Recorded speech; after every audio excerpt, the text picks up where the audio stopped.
Hello guys, thank you so much for tuning in this video. My name is Mr. Pauline. Now I understand that it's been a long time since I uploaded. Please forgive me for that one, and I just hope that all the videos that I have uploaded were helpful to you. And if you have gone in the past, please do make sure that you just leave us something, just write a comment. Thank you so much, Mr. Pauline. I've gone, I passed, such type of things.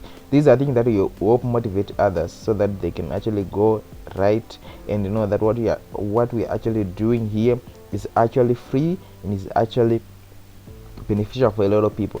Now thank you so much guys for tuning in this video. Now in this video we're gonna be looking at this paper right here. Now this paper right here is the paper that we're gonna look at. So I'm just going to be going through each and every question. So I'm also going to be explaining the answers to you and why this option is wrong and why this option is right and things like that. So I hope this thing will help you, and I hope that you will learn a lot from this question. You learn a lot from this question paper. Now I'm going to begin.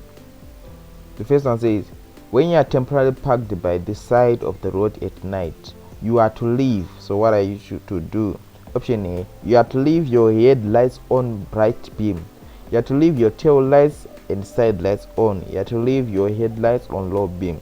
So when you are parked temporarily on the side of the road at night, so the key point here is at night. Okay, you have to leave your tail lights and side lights on so that other vehicles may be aware of you. Okay, so may be aware that you are there. So when you leave your tail lights and your side lights there, it will entail other vehicles that you are actually there. Now moving on to the next question. When approaching an animal drawn vehicle, option A, you blow your horn and pass quickly. B, you flash your headlamps. C, you slow down and pass through the safer side. So when you're approaching an animal drawn wagon, what you should do is not to blow your horn and pass quickly, because remember you are approaching an animal here, so animals may not necessarily understand the signal or the information that is being portrayed by the horn. Actually they actually see the horn as an attack, so they can actually move in any other direction, including towards your vehicle. So that's a very miscalculated approach. When you blow your horn, it can actually lead to the animals attacking your own vehicle. So that may not be an appropriate maneuver to do. So what I'm just going to do, I'm just strike the one through to show you that you should not do it. Option B, you flash your headlamps. Well, that's not necessary, okay, because animals don't necessarily understand what you mean when you flash your headlamps. B, you slow down and pass through the safer side. So this basically means that you slow down and pass through whichever side is safe to do so. So you overtake on whichever side is safe to do so. Now moving on to the next question. You may overtake, option A, on a blind race. Definitely not right, because on a blind race there is too much blind spot there. So you might be in the midst of overtaking and you are in that lane and an oncoming vehicle is coming your way. So definitely that's an incorrect maneuver. When there is a continuous white line, so what you have learned is when there is a continuous white line on your side, it means that you definitely should not overtake. So when there's a continuous white line, means no overtaking. Broken white line means overtake, right? So this one is incorrect. When there are two or more lanes going in the same direction, so when there are two or more lanes going in the same direction, you may overtake. Now moving on to the next question. I may drive without a seatbelt. Option A, when you are driving slowly. Definitely not right. So actually if the police catches up with you and they say, why are you not driving without a seatbelt, and you say you're driving slowly, I don't think you might get away with that. B, when you're reversing, that's correct, right? So what you've learned is, if you've been watching from all my previous videos, is I've explained this, that when you're reversing, you're actually required to have your head out like this and when you have a seatbelt like that, it actually restrict your movement, so you may remove the seatbelt when you want to reverse. C, when you are driving very fast, definitely that's when you should have a seatbelt here. Okay, now moving on to the next question. A hooter is used, so when you are talking about a hooter, you're talking about a horn, right? That beep beep beep. Okay, so is used to greet friends, definitely not, right? So even though most people do it, but it's not recommended. So a hooter, let me tell you this, is used for the safety of the pedestrian, right? The people on the road. It's used only for the safety of the people on the road. So it's used only in an emergency. That is when the safety of the people on the road is compromised. See, when there are animals in the road, like I've told you before, animals don't necessarily understand the signal of the hooter. They don't understand what the hooter mean. So you may actually scare them, and they can actually run off to whatever. Anything can happen if you hoot at animals. Now moving on to the next question. This sign indicates option A, rainy weather ahead, rainy area ahead, reduced visibility in the road ahead. Now this sign indicates reduced visibility in the road ahead. Now this one is our correct answer here. Now moving on to the next question.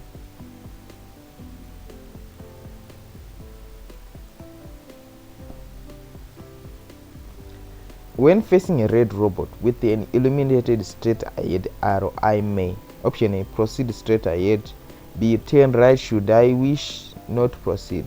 Well, if you are facing a red robot, right, with an illuminated straight ahead arrow, it means that you may proceed straight ahead. Now I've explained this, right? Because you are facing a red robot and there is a illuminated straight ahead. Now the key word here is straight ahead, green arrow. Okay, straight ahead, green arrow, that's the key phrase here.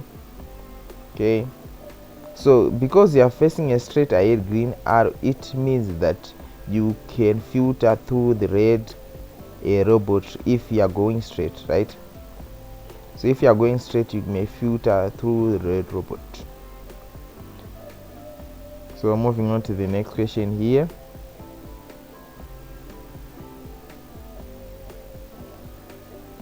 We use heavy gears when.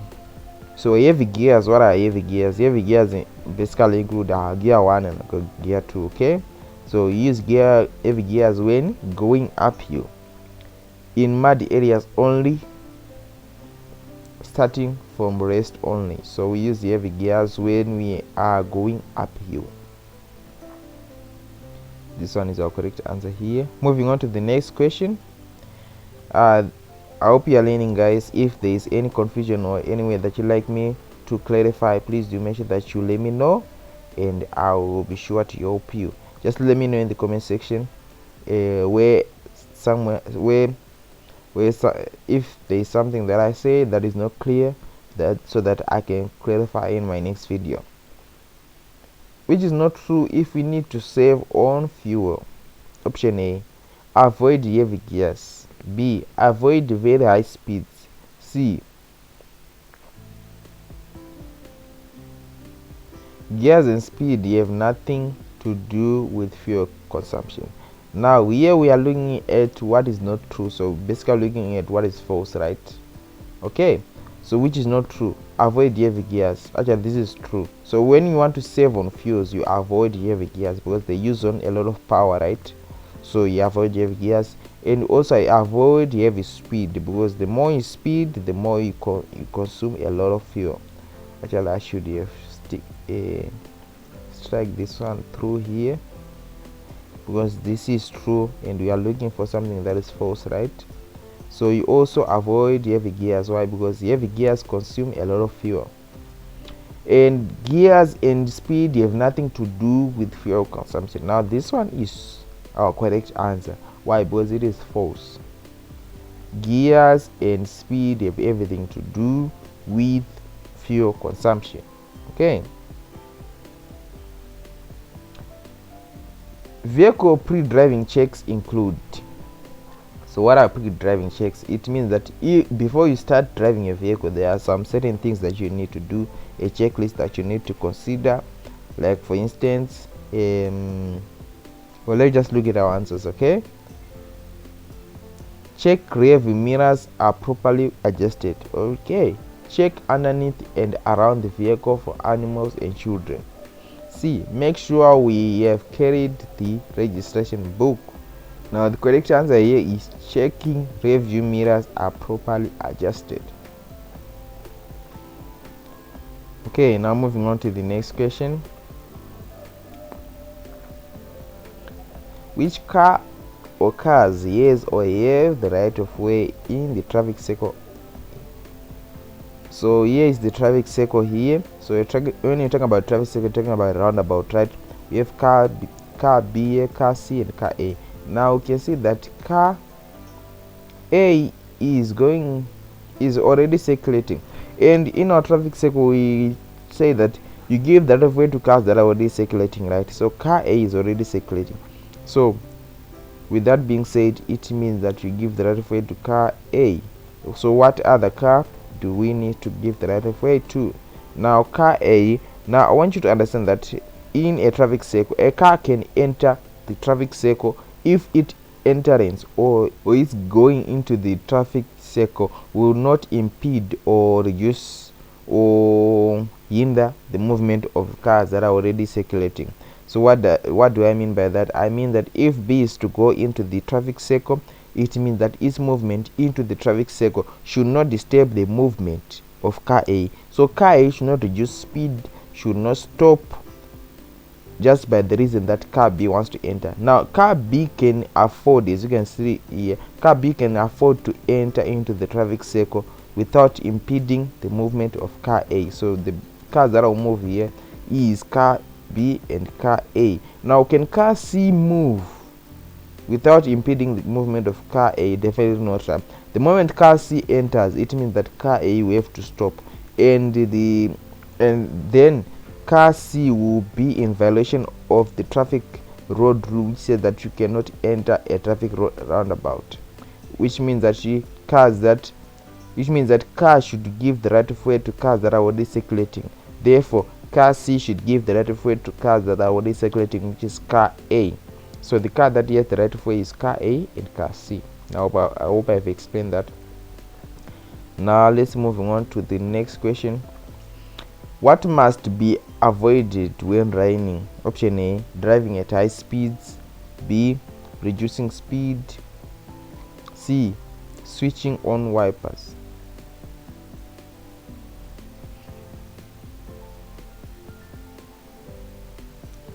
So when it is raining, you should avoid driving at high speeds. Okay, now guys, that's it for this video. I hope this video was helpful to you, and please, if you really like this content, please do make sure that you subscribe to this channel and also hit on that notification icon so that you'll be informed each time I make a new upload. Now see you in our next video. Stay tuned for that one. I'll see you later. Goodbye.